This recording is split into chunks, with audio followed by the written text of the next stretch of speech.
ಅವಲಂಬಿತ ಆಗಿರ್ತಕ್ಕಂಥದ್ದು ಸನಾತನ ಧರ್ಮ. ಹಾಗಾಗಿ ಸನಾತನ ಧರ್ಮದ ಅರ್ಥ ಇಲ್ಲದೆ ಇರೋದರಿಂದಾಗಿ ನೀವು ಏನೇನೋ ಹೇಳ್ತಾ ಇದ್ದೀರಿ. ಸನಾತನ ಧರ್ಮದಿಂದ ಸಂವಿಧಾನಕ್ಕೆ ಅಪಾಯ ಇಲ್ಲ. ಸಂವಿಧಾನಕ್ಕೆ ಅಪಾಯ ಯಾವುದು ಅಂತ ಹೇಳಿದ್ರೆ, ನೀವು ಯಾರು ಬಾಂಬ್ ಬಿಡ್ತಾ ಇದ್ದಾರಲ್ಲ ಅವರಿಂದ ಸಂವಿಧಾನಕ್ಕೆ ಅಪಾಯ ಇದೆ. ಸನಾತನ ಧರ್ಮದಿಂದ ಸಂವಿಧಾನಕ್ಕೆ ಅಪಾಯ ಇಲ್ಲ. ನಮ್ಮ ಕಳಕಳಿ ಇರೋದು ಮೆಕ್ಕೆಜೋಳ ಖರೀದಿ ಮಾಡಿಲ್ಲ ಅನ್ನೋದ್ರ ಬಗ್ಗೆ. ನಮ್ಮ ಕಳಕಳಿ ಇರೋದು ಅತಿವೃಷ್ಟಿ ಅನಾವೃಷ್ಟಿಗೆ ಪರಿಹಾರ ಕೊಡದೇ ಇರೋದ್ರ ಬಗ್ಗೆ. ನಮ್ಮ ಕಳಕಳಿ ಇರೋದು ಕಬ್ಬಿಗೆ FRP ನಿಗದಿ ಮಾಡದೇ ಇರೋದ್ರ ಬಗ್ಗೆ ನಮ್ಮ ಕಳಕಳಿ ಇರೋದು ರಸ್ತೆಯಲ್ಲಿ ಗುಂಡಿ ಬಿದ್ದಿರೋದ್ರ ಬಗ್ಗೆ, ಗುಂಡಿ ಒಳಗೆ ರಸ್ತೆ ಹುಡ್ಕೊಂಡು ಹೋಗಬೇಕಾಗಿರೋದ್ರ ಬಗ್ಗೆ ನಮ್ಮ ಕಳಕಳಿ ಇರೋದು ರೈತರ ಆತ್ಮಹತ್ಯೆಯಲ್ಲಿ ರಾಜ್ಯ 2ನೇ ಸ್ಥಾನದಲ್ಲಿರೋದ್ರ ಬಗ್ಗೆ. ನಮ್ಮ ಕಳಕಳಿ ಇರೋದು ಕಾಂಗ್ರೆಸ್ನ ಭ್ರಷ್ಟಾಚಾರದ ಬಗ್ಗೆ. ನಮ್ಮ ಕಳಕಳಿ ಸರ್ಕಾರಿ ನೌಕರರು ಆತ್ಮಹತ್ಯೆ ಮಾಡ್ಕೊಳ್ತಿರೋದ್ರ ಬಗ್ಗೆ.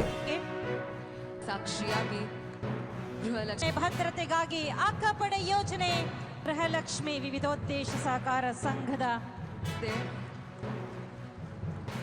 ಕರ್ನಾಟಕದ 31 ಜಿಲ್ಲೆಗಳಲ್ಲಿ ಈ ಸಂಘ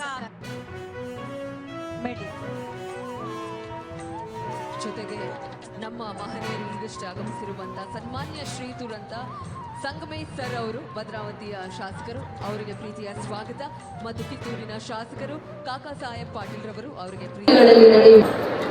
ಅವರ ಸೇವೆಯನ್ನ ಗುರುತಿಸಿ ಅಕ್ಕರೆಯ ಅಂಗನವಾಡಿಯ ಕಾರ್ಯಕರ್ತೆಯರು, ಸಹಾಯಕಿಯರ ಸಾಧನೆಗೆ ಅವರ ಮುಡಿಗೆ ಇರಲಿ ಅಂತ ನಾವೆಲ್ಲರೂ ಆಶಿಸ್ತಾ, ನಮ್ಮ ನೆಚ್ಚಿನ ಎಲ್ಲ ಮಕ್ಕಳನ್ನ ಪ್ರೀತಿಯಿಂದ ಲೋಕಾರ್ಪಣೆಯಾಯಿತು.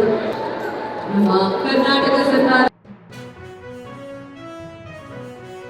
ಮಾಡ್ತಕ್ಕಂಥ ಕೆಲಸವನ್ನ ನಮ್ಮ ಸರ್ಕಾರ ಮಾಡ್ತಾ ಇದೆ ಅಂತಕ್ಕಂಥ ಮಾತುಗಳನ್ನು ಹೇಳಲಿಕ್ಕೆ ಬಯಸ್ತಾ ಇದ್ದೇನೆ. ಅದರಿಂದ ಇವತ್ತು ನಿಮಗೆ ಜ್ಞಾಪಕ ಇರ್ಬೋದು, ನಿಮಗೆಲ್ಲ ಗೊತ್ತಿದೆ ಅಂತ ಭಾವಿಸ್ಕೊಂಡಿದ್ದೇನೆ ನಾನು.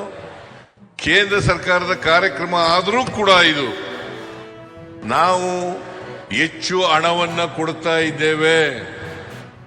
ಲಕ್ಷ್ಮೀ ಹೆಬ್ಬಾಳ್ಕರ್, ಕೇಂದ್ರದಿಂದ ಬರ್ತಕ್ಕಂಥದ್ದು ಎಷ್ಟು ದುಡ್ಡು? 2700 ರೂಪಾಯಿ. 2700 ರೂಪಾಯಿ. ನಾವು ಕೊಡ್ತಕ್ಕಂಥದ್ದು 8,500 ರೂಪಾಯಿ.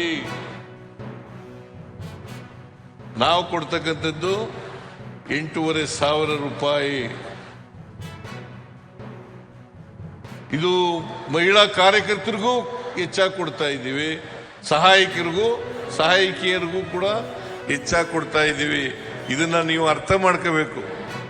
ಮುಂದಿನ ದಿನಗಳಲ್ಲಿ ಇನ್ನೂ ಹೆಚ್ಚು ಅಂಗನವಾಡಿ ಕೇಂದ್ರಗಳಲ್ಲಿ ಈ LKG UKG ತರಗತಿಗಳನ್ನು ಪ್ರಾರಂಭ ಮಾಡ್ತೇವೆ ಅಂತಕ್ಕಂಥ ಮಾತುಗಳನ್ನು ಹೇಳಲಿಕ್ಕೆ ಬಯಸ್ತಾ ಇದ್ದೀನಿ. ಕಾಪಾಡುವಂತ ಮಕ್ಕಳ ಹಕ್ಕ ನೀವು, ಅಕ್ಷರನ್ನ ಕಲಿಸುವಂತ ಶಿಕ್ಷಕರೇ ನೀವು, ಜೊತೆಯಾಗಿ ನಿಲ್ಲುವಂತ ಹೆಂಡತಿಯಂದಿರು ನೀವು, ಹಾಗೆ ಮುಪ್ಪಿನಲ್ಲಿ ಆದ್ಯತೆ ಮಾಡುವಂತ ಮಗಳು ನೀವು, ಸತ್ತಾಗ ಜಾಗವನ್ನು ಕೊಡುವಂತ ಭೂಮಿ ತಾಯಿ ನೀವು. ಆದ್ರಿಂದ ನಿಮ್ಮ ಭವಿಷ್ಯಕ್ಕೆ ನೀವು ಮಂಗಳ ದೀಪವನ್ನು ಕೂಡ ಎಲ್ಲ ಸಂದರ್ಭದಲ್ಲೂ ಕೂಡ ಮನೆಯಲ್ಲಿ ದೀಪವನ್ನು ಬೆಳಗುವಂತ ದೀಪದ ಜ್ಯೋತಿ ನೀವು. ಆದ್ರಿಂದ ಇವತ್ತು ಈ ಬದುಕಿಗೆ ನೀವು ಒಂದು ದೊಡ್ಡ ಸಾಕ್ಷಿಯಾಗಿ ತಾವೆಲ್ಲ ಉಳ್ಕೊಂಡಿದ್ದೀರಿ.